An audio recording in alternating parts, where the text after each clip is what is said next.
Welcome friends. आज हम बात करेंगे C4 साइकिल के बारे में। पिछले वीडियो में आपने C3 साइकिल के बारे में देखा, जिसमें कि C3 साइकिल के द्वारा कार्बन फिक्सेशन होता है, जिससे कि कार्बोहाइड्रेट यानी शुगर का फार्मेशन होता है। C4 साइकिल में हम देखेंगे कि C4 साइकिल में किस तरीके से कार्बोहाइड्रेट यानी कि शुगर का फार्मेशन होता है, जो कि प्लांट फूड होता है। तो एक चीज़ आपको याद रखनी होगी कि C3 साइकिल हर एक साइकिल में इन्वॉल्व होता है, चाहे वो C4 साइकिल हो चाहे वो कैम साइकिल हो। इसलिए आपको C3 साइकिल को दिमाग में रखना पड़ेगा।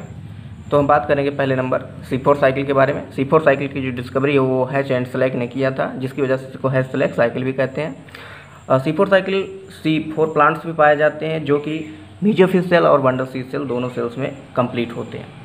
अब यहाँ बात करेंगे मीजोफिल सेल और बंडल सीड सेल। तो मीजोफिल सेल पैरेन्काइमेटस सेल्स होते हैं, जबकि बंडल सीड सेल जो होते हैं ये वैस्कुलर सेल्स होते हैं। इस चीज़ के द्वारा वैस्कुलर बंडल का फॉर्मेशन होता है।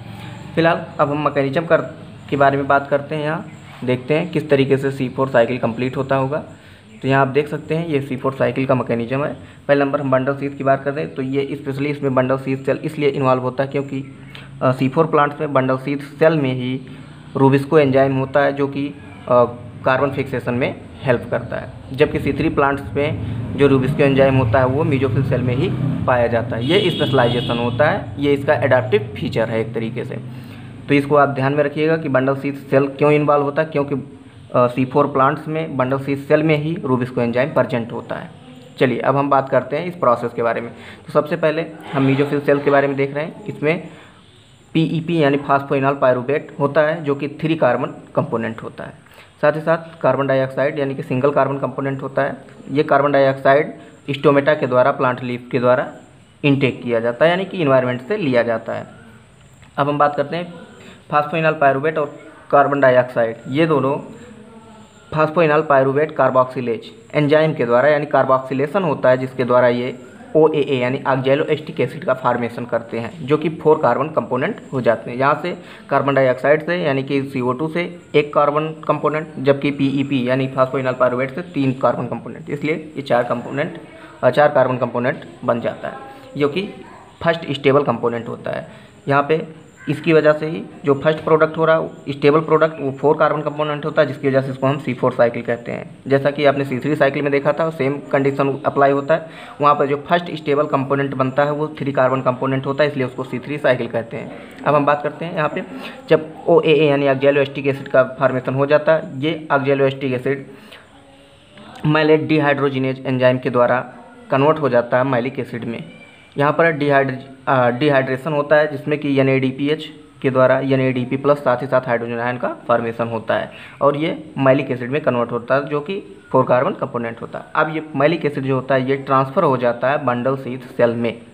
जब ये बंडल सीड सेल में कन्वर्ट होता है तो यहाँ पर डीकार्बोक्सिलेशन प्रोसेस इन्वॉल्व होता है। यहाँ पर डीकार्बोक्सिलेशन होता है, जिसके द्वारा जो कि कार्बोक्सिलेज एंजाइम के द्वारा परफॉर्म किया जाता है। डीकार्बोक्सिलेशन में मैलिक एसिड जो कि 4 कार्बन कंपोनेंट होता है या टूट जाता है 3 कार्बन कंपोनेंट और 1 सिंगल कार्बन कंपोनेंट में, जिसमें से कि सिंगल कार्बन कंपोनेंट जो होता है वो कार्बन डाइऑक्साइड होता है यानी CO2, साथ ही साथ 3 कार्बन कंपोनेंट जो होता है वो पायरूविक एसिड होता है।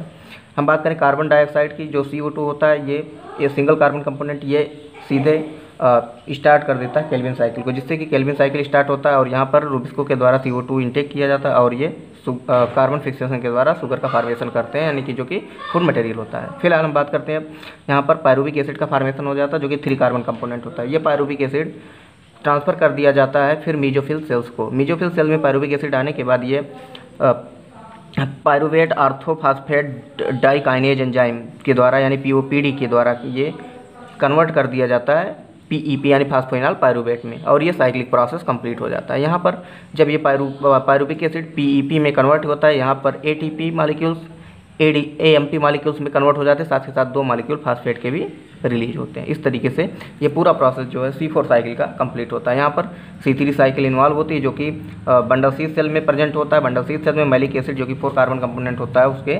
डीकार्बोक्सिलेशन के द्वारा कार्बन डाइऑक्साइड रिलीज होता है, जिससे कि केल्विन साइकिल परफॉर्म होती है और वह शुगर का फॉर्मेशन करता है कार्बन फिक्सेशन के द्वारा, और ये फूड प्रोडक्ट रिलीज हो जाता है, और ये बाकी जो साइक्लिक प्रोसेस है ये चलता रहता है। तो इस तरीके से हमारा जो C4 साइकिल यानी C4 प्लांट का C4 साइकिल है फूड फार्मेशन वो कंप्लीट होता है, और यहाँ पर जा कर के एंड कर जाता है। तो आगे हम देखेंगे CAM कैन साइकिल के बारे में, जिसमें कि क्रैसुलेशन एसिड मेटाबॉलिज्म के बारे में होता है। तो उसके लिए अगला वीडियो आप देखिए। फिलहाल एक चीज़ और आप ध्यान रखेंगे कि C3 साइकिल और C4 साइकिल जो होते हैं या C3 C4 प्लांट्स जो होते हैं, इनका जो एडाप्टिव फीचर्स होता है या क्या डिफरेंसेज होते हैं या इनके साइकिल में क्या डिफरेंसेज है, इसके लिए आप हमारे वीडियो को प्रीफर करते रहिए। अगले वीडियो में हम इसके बारे में बात करें। तो आशा करेंगे ये वीडियो भी आपको पसंद आया होगा। प्लीज़ लाइक करिए, शेयर करिए, सब्सक्राइब करिए, साथ ही साथ बेल आइकन को प्रेस करिए, जिससे कि आपको नोटिफिकेशन मिलते रहे। Thank you.